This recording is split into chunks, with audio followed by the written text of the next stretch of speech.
Young bytes में आपका स्वागत है। मैं हूं पूजा ठाकुर और आज मैं आपको मिलवाने जा रही हूं मल्टी पर्सनैलिटी पर्सन से। और आपको बता दें, अपनी एंकरिंग से इन्होंने हर स्टेज में धूम मचा दी है। जी हाँ, बिल्कुल, मैं बात कर रही हूँ डीके की। इस समय हमारे साथ मौजूद है, आइए उनसे रूबरू करवाते हैं। जी sir, welcome to Young Bytes. Thank you so much और बहुत बहुत स्वागत है आपका भी मेरे साथ। फाइनली एंकर्स का काम होता है हमेशा लोगों को आगे स्टेज पे लेके जाना। आज मुझे भी कोई कैमरे पे लेके आया। Thank you so much for that. जी, थैंक यू सो मच। मैं आपसे पूछना चाहूँगी, कैसा रहा आपका अब तक का सफ़र? एंकरिंग की बात की जाए, कॉमेडी की बात की जाए, तो कैसा रहा आपका? मुझे ऐसा है कि आई डोंट बिलीव एक एंकर जब तक एंटरटेनर ना हो तब तक उसे पहचान नहीं मिलती है। अनाउंसर्स रहते हैं, होस्ट रहते हैं, वीजे रहते हैं, एमसी रहते हैं, आरजेस रहते हैं। जब तक वो कंटेंट नहीं देंगे तब तक वो लोगों के दिलों में राज नहीं करेंगे। To be very frank, fan following build करनी है आपको अपनी अच्छी खासी फ़ैन फॉलोइंग बनानी है, चाहने वाले बनाने हैं। आपको चाहिए कि अगर आप फैंस आपके साथ पिक्स क्लिक कर रहे हैं, सेल्फीज़ लें, ये सब लें, तो आपको एक एंटरटेनर बनना पड़ता है और आपको पेमेंट भी उसी चीज़ की मिलती है। शुरुआत करूँगा, मेरा शुरुआती जो कैरियर था, बचपन से ही मुझे ये था कि मैं स्टेज पे जाऊँ, मैं कुछ ऐसा करूँ कि मेरे पेरेंट्स को प्राउड फील हो मेरे पर। साइंस एग्जीबिशन से लेकर, स्किट से लेकर, डिबेट्स कंपटीशन से लेकर मैंने हर जगह परफॉर्म किया है। मैंने स्टेट लेवल पे प्राइजेस लिए हुए हैं। मुझे आज भी एक बचपन की घटना याद है कि मैं यूकेजी में था और मैं एक स्कूल के फंक्शन में गया था, अपने स्कूल के फंक्शन में गया था। मैंने देखा कि वहाँ पे 26 जनवरी चल रही है, लोग वहाँ पे परफॉर्म कर रहे हैं, सबको अवार्ड्स मिल रहे हैं। तो मैं साइड पे ऑडियंस में बैठा हुआ था और मैं ठगा सा महसूस कर रहा था कि मुझे प्राइज़ क्यों नहीं मिला। तो मैं लड़ के झगड़ के, I was this much kid, और मैं लड़ के झगड़ के मैं सीधे स्टेज पे चला गया। तो मुझे वहाँ पे जो टीचर्स थे उन्होंने पूछा, आप क्या लेने आए हो स्टेज पे? मैंने कहा मुझे अवार्ड चाहिए। उनका किस चीज़ का अवार्ड चाहिए आपको? मैंने कहा मैं भी कुछ बोलूँगा। तो उनका बोल के बताओ। तो उन दिनों मेरे जो दादू थे वो बड़े रिनोन्ड पंडित रह चुके हैं। उन्होंने मुझे कुछ मंत्र और श्लोक सिखाए थे। तो तकरीबन 12 श्लोक मैंने एक सांस में मैंने स्टेज पे बोल दिए और पूरा का पूरा जो वहाँ पे माहौल था, जो ऑडियंस थी, जो लोग थे, वो सब स्टन्ड रह गए। दे वर शॉक्ड कि कितना सा बच्चा इतना मंत्रोच्चारण कैसे कर सकता है। अच्छा, फिर उनको मुझे देने के लिए अवार्ड नहीं था, तो उन्होंने अंदर से पुराना सा एक अवार्ड निकाला और उसको साफ़ किया और फिर वो मुझे दिया। वो ट्रॉफ़ी मेरे पास आज भी पड़ी है और ये तकरीबन बात है 32 साल पहले की। उसके बाद शुरुआत हुई एंकरिंग के कैरियर की। मैं धीरे धीरे स्टेजों पे आया। इलेक्शंस आई थी हमारे पास, ये अपनी वार्ड मेंबर्स की और म्यूनसिपल कॉर्पोरेशन की इलेक्शंस आई थी। तब मैं पहली बार टीवी पे आया था और मैंने इंटरव्यू लेना शुरू किया था। फिर मुझे लगा कि मैं इसके बियॉन्ड कर सकता हूँ। तब से लेके आज तक का सफ़र है। अब तक मैंने 44 बॉलीवुड सेलिब्रिटीज़ का इंटरव्यू कर चुका हूँ, जिसमें गोविंदा, सुष्मिता सेन, नवजोत सिंह सिद्धू, सोनू सूद, प्रीति जिंटा, उसके बाद रानी मुखर्जी, ये जितने भी सारे लोग हैं ये बॉलीवुड सेलिब्रिटीज़ हैं। और इनका मैं मोना, ये अपनी जो मोना सिंह जैसी जैसी कोई नहीं, उसके बाद अपना जो रैपर्स हैं, हनी सिंह, ये जितने भी लोग हैं, इन सब का मैं इंटरव्यू कर चुका हूँ। और एक बात मेरे लिए रिवार्ड से कम नहीं है कि नवजोत सिंह सिद्धू, जिनको हम बोलते हैं कि अनस्टॉपेबल मशीन, जब वो स्टार्ट करते हैं वो रुकते नहीं है क्योंकि उनके पास इतना डाटा रहता है। एंकर्स जो रहते हैं, न्यूज़ एंकर्स जो रहते हैं, वो परेशान हो जाते हैं कि ये बंदा सांस कब ले और हम बोले कि हम मिलते हैं ब्रेक के बाद। तो मैंने उन्हें भी ऑन कैमरा चुप करवाया हुआ है। तो ये सबसे बड़ा अवार्ड रहा होगा मेरे लिए कि उन्होंने मुझे ऑन कैमरा मेरे वीडियो पे ये बात बोली कि यार तू ना नैले पे दले मारने वाला बंदा है। तो that was a reward for me कि नवजोत सिंह सिद्धू से मुझे अवार्ड मिला। उसके बाद लेके अब तक तकरीबन मैं अगर काउंट करूँ तो 82 शोज़ मैं अब तक कर चुका हूँ, अलग अलग स्टेज के ऊपर, कॉर्पोरेट इवेंट्स, स्टेज शोज़, गज़ल नाइट्स, स्कूल के एनुअल डे फंक्शंस। और बाहर का रुख करूँ तो दिल्ली में भी कर चुका हूँ, मथुरा, पंजाब, हरियाणा, चंडीगढ़, मुंबई में 4 बार जा चुका हूँ। और उसके अलावा अभी फ़िलहाल अगले हफ्ते जयपुर जा रहा हूँ एक शो के लिए।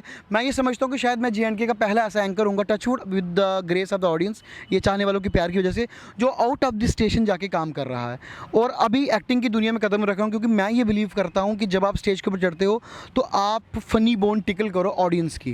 कौन सुनना चाहता है एक बोरिंग एंकर को जो आएगा, जैसे आजकल के जो हमारे बॉयज़ हैं, आई एम सॉरी टू से, मैं किसी को कमेंट नहीं कर रहा हूँ, लेकिन जो आजकल का रिवाज क्या है कि आप एक अच्छी सी गुड लुकिंग एंकर को 5,000 रुपया दे दोगे, पे कर दोगे, चाहे वो एंटरटेनिंग है या नहीं है। लेकिन मेरे जैसे अगली, फैट और बेकार दिखने वाला एंकर जो आपको बोर नहीं होने देगा, उसको पेमेंट नहीं मिलती है। ये आज का रुझान है बेसिकली। मैं इसी रुझान पे बात करूंगा कि ये चीज़ गलत है।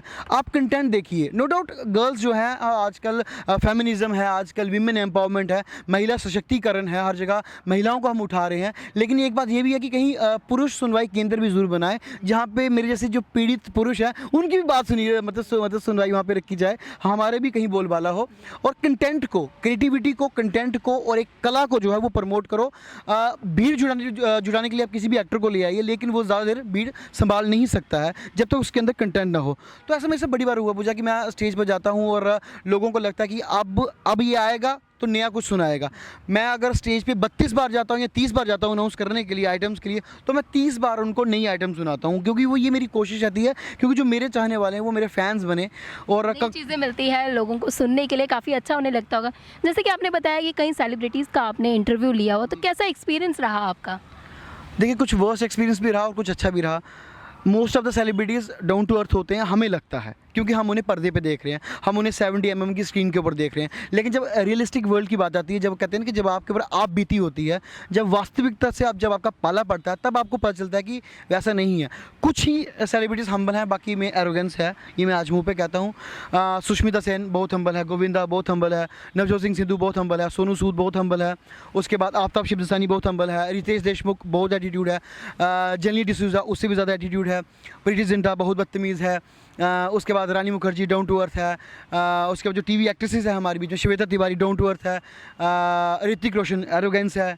ये काफ़ी सारे एक्टर्स हैं, काफ़ी सारा अलग अलग एक्सपीरियंस रहा हुआ है। हमें एक्टर्स को कन्विंस करना पड़ता है कि सर हम आपकी निजी ज़िंदगी को टच नहीं करेंगे। पहली बात, हम ये अपना जो इंटरव्यू ले रहे हैं ये अपने पर्सनल उसके लिए ले रहे हैं, और हमें ये एंकर्स का काम रहता है कि उनको जाके ऑन कैमरा अच्छा फील करवाएं ताकि वो हमसे बात करें।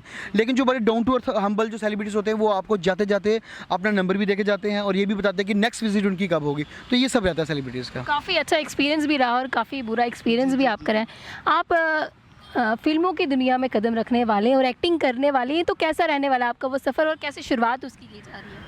देखिए, मुझे ऐसे कि जब मैं स्टेज पे चढ़ता था ना, मुझे लगता था कि मैं इससे बियॉन्ड कर सकता हूँ। विराट कोहली है, वो खेलने के लिए जाएगा, उसका स्ट्राइकिंग रेट 120 है, वो जाएगा, वो जाते छक्के छुड़ाना शुरू कर देगा, उसके बाद फ्रस्ट्रेशन में मार के वापस आ जाएगा अपने ड्रेसिंग रूम में।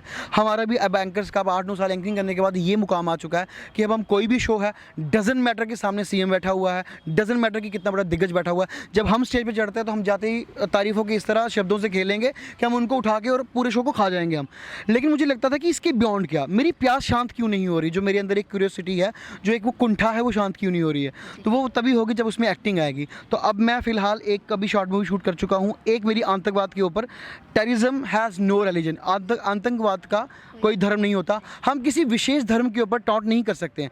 अगर हिंदू हमारे भाई हैं तो मुसलमान भी हमारे भाई हैं, सिख भी हमारे भाई हैं और ईसाई भी हमारे भाई हैं। हम किसी धर्म को विशेष को टिप्पणी नहीं कर सकते कि आतंकवाद इनकी वजह से फैल रहा है। आतंकवाद है क्या, ये हम इस मूवी में दिखाएंगे, टेररिज्म में। और ये शॉर्ट मूवी रिलीज़ होगी 15 अगस्त को, और मैं इसमें एज ए टेररिस्ट का रोल कर रहा हूँ और एक्सप्लेन करने की कोशिश कर रहा हूँ कि किन हालात में जो है टेररिज्म जो है, एक इंसान जो टेररिज्म में आता है वो टेररिस्ट बनता है।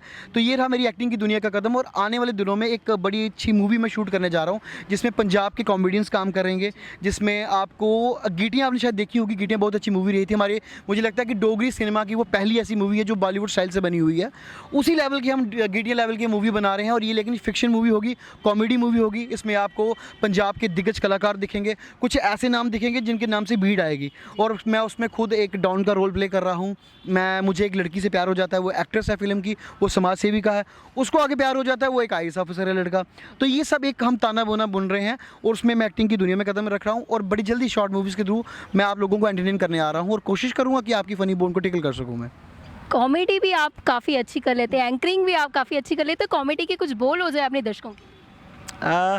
मैं कॉमेडी के क्या बोल सुनाऊँ। अगर मिमिक्री की बात की जाए तो डॉक्टर मशहूर गुलाटी, वो आपको पता ही, वो बड़े छाए हुए थे, मैं थप्पड़ मारना, वो इस तरह बोल देते बाद में। भाई उनसे किसी ने पूछा कि आपको मच्छर किसने, आपको बुखार कैसे हुआ, तो भाई ऐसा हुआ कि मुझे फ़ोन आया बुखार का है, डॉक्टर साहब घर पे हो, मैंने कहा घर पे हूँ, मैं बुखार बोल रहा हूँ, मैं हो जाऊँ आपको, मैंने कहा भाई हो जाओ, किसको पड़ी है इधर। तो मतलब ये सब हम करते रहते हैं, कुछ ना कुछ ऑन स्पॉट करते हैं। जैसे अब आप बैठी हुई हैं, अब मुझे आप पे ऑन स्पॉट पंच मारना हो, और मैं आपको क्या बोलूँगा, मेरी बात का बुरा मत मानिएगा, ये हमारा काम है एंकर्स का कि किसी का भी हम कटाक्ष कर सकते हैं, कटाक्ष जिसे कहते हैं। अब आपकी प्रेज़ में कुछ बोला होगा तो मैं यही बोलूँगा कि बड़े कनिंग हैं मैडम, न जाने क्यों हमें इग्नोर करते हैं, बड़े कनिंग हैं ये मैडम, न जाने क्यों हमें इग्नोर करते हैं।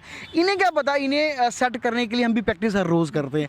तो ये सब चलता है, मतलब कुछ भी ऑन स्पॉट आप क्रिएट कीजिए, लोगों को हंसाइए, कुछ डाटा आपको वहीं मिल जाता है। कुछ लोग उल्टी सीधी आवाज़ें निकाल देते हैं, या लोग हूटिंग बड़ी कर देते हैं, तो आप हूटिंग के लिए बोल सकते हो भाई बेटा तुम्हें जो चीज़ तकलीफ दे रही है उसको निकाल दो बार क्यों बोले जा रहे हो, तो ये सब चीज़ें रहती हैं, तो कॉमेडी निकल जाती है अपने आप निकल जैसे ना आप मिमिक्री भी करते हैं, कॉमेडी भी करते हैं, घर में बात करी तो कॉमेडी करते करते करते या मिमिक्री करते करते बात करते, कभी ऐसा हुआ है कि आपने कॉमेडी करते करते घर वालों को बोला हो या कुछ भी काम होगा तो आपने मतलब कि ऐसे राइम बना के उनसे बात की हो, ऐसा कभी हुआ है? बड़ी बार हुआ है। एक्चुअली मेरी मम्मा ने मुझे स्ट्रिक्टली मना किया हुआ है कि बाथरूम के अंदर जाके बकवास बिल्कुल नहीं करना, बाहर आवाज़ नहीं आनी चाहिए, रूम के अंदर कोई तेरा रिहर्सल्स नहीं होनी चाहिए, और तू आगे आज से आके शो पे गया तो मोमेंटो लेके घर मत आना, क्योंकि मेरे घर पे अभी भी ऑलरेडी 156 मोमेंटोज पड़े हुए हैं, मैं लगा चुका हूँ और उसमें से 30 में तोड़ चुका हूँ। तो ये सब चीज़ें रहती है। तो जब मेरी माँ मेरे को बोलते तो मैं मम्मा को बोलता मैं थप्पड़ मारना है, मतलब आपको नहीं मुझे खुद को मारना है, तो मम्मा को बड़ी बार छेड़ देता हूँ। मैं मम्मा की मिमिक्री करता हूँ, मेरी माँ गुस्से से आ जाती है, स्पेक्स यहाँ पे रखे, तो सोबर समझाया मैं गली समझ तू, मैंने कहा बुढ़ी इतना मत गर्म हो, बीपी बढ़ जाना कि तेरी नस बढ़ जानी है, तेरी बिपता बन जानी है मेरे को।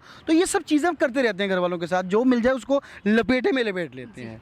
जो भी दर्शक आपको देख रहे हैं, क्या मैसेज देना चाहेंगे आप उन्हें? और मैक्सिमम हमारा जम्मू जो है वो टैलेंट से भरा हुआ है, उनके लिए क्या मैसेज है आपका? जम्मू टैलेंट से भरा हुआ है। जम्मू हमारा डुग्गर प्रदेश है। मैं यही बोलना चाहूँगा कि जम्मू के जो डोगराज हैं, भाई मैं डोगरा हूँ तो मैं डोगरों पे ज़रूर बोलूँगा। पहले बोलते थे कि खंड भी डोगरे, खीर भी डोगरे, खूह दा ठंडा नीर भी डोगरे, आंकड़े तक कोई गल समझाई जाए, ये पहले एक कहावत हुआ करती थी, ये एक पोइम है।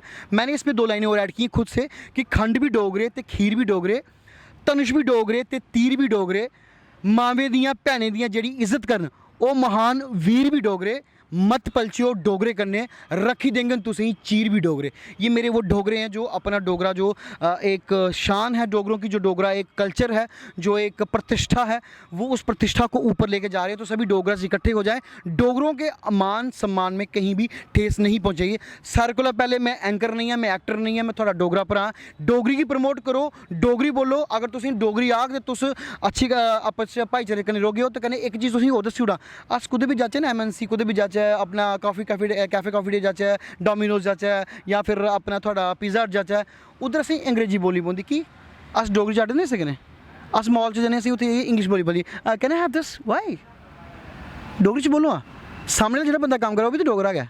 अगर ओह् बाहर तो तुसीं डोगरी समझाओ, डोगरी च आर्डर देओ, डोगरी चलाओ, हर जगह डोगरी का प्रचलन शुरू करो, क्योंकि डोगरी साड़ी माँ है। और वो क्या, और लास्ट में जाते थे आपको मैडम यही बोलूँगा डोगरों के लिए, ये 2 लाइन सिर्फ डोगरों के लिए, कि सारे डोगरे भरा इंक्लूडिंग यू, सारे डोगरे भरा कुसै कोला नहीं घट, अपने भरान ते कड्डी देंदे सारे दे बट। ये लाइंस मेरी तरफ से उन सभी डोगरास के लिए। तो डोगरी को प्रमोट करो, ये बोलना चाहूँगा, और कल्चर को और अपने आर्ट को अंदर मत बैठो, कुछ है उसको बाहर निकालो, जो भी कीड़ा है उसको बाहर निकालो, आपको पहचान मिलेगी। अब आज पूजा जी हैं, ये आज हमारी रिपोर्टर हैं, कल को ये बहुत बड़े चैनल पर जाएंगे, ये भी बहुत बड़ा चैनल है, लेकिन हो सकता है ये बाहर दिल्ली चले जाए, मुंबई चले जाए, क्योंकि इनके तो ये जुनून है, यही पैशन आपने रखना है, यही एग्रेशन आपने रखना है कुछ करना। बहुत बहुत धन्यवाद। Thank you so much ma'am. तो ये थे हमारे साथ मल्टी टैलेंटेड DK। तो आप जान ही चुके होंगे कि एंकरिंग की दुनिया में किस तरह से ने धूम मचाई है। तो अगर आप में भी कोई टैलेंट है उसे बाहर निकालिए और मुझे दीजिए इजाज़त वीडियो जर्नलिस्ट अभिषेक के साथ। नमस्कार।